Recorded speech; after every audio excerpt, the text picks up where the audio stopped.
de quel type de maître spirituel ou de mentor avez-vous besoin? Disons qu'une personne souffre d'indigestion. Il vient chez le médecin et dit « Fais quelque chose pour que je puisse manger de l'agneau, des œufs et autre chose comme ça. » Mais le médecin lui conseille d'abandonner ces choses. Ensuite, le patient choisit un autre médecin pour lui-même. Srila Prabhupada a donné l'exemple suivant. Un homme souffrait d'une maladie et s'est rendu chez un médecin homéopathe. Le médecin lui a donné des médicaments et lui a dit « Ne fumez plus, arrêtez de fumer ». Cependant, le patient a pris le médicament et a continué à fumer.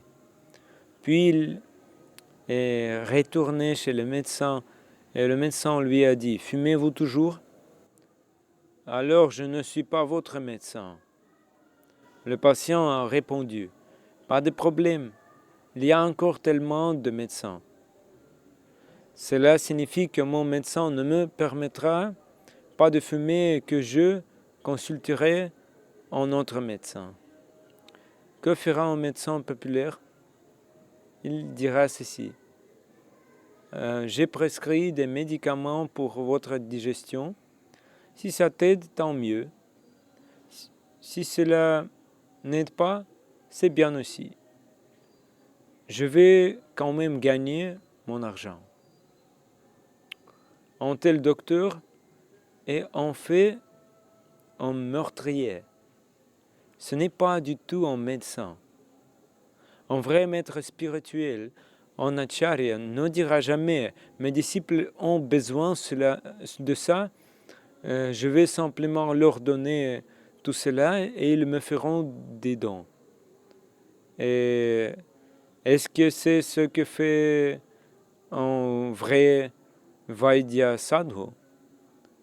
Un sadhu est un Vaidya, c'est-à-dire un médecin.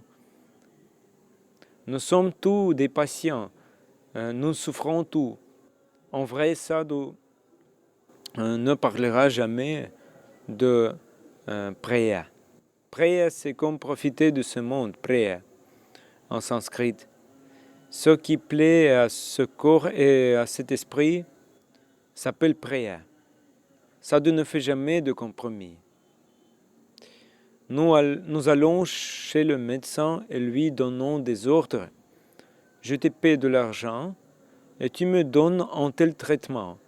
Si je ne suis pas satisfait, je pars. Mais un vrai médecin ne traitera jamais un tel patient. Un vrai acharya ne peut pas être dicté. Dit ce qu'il doit faire. C'est un vrai docteur pour notre âme.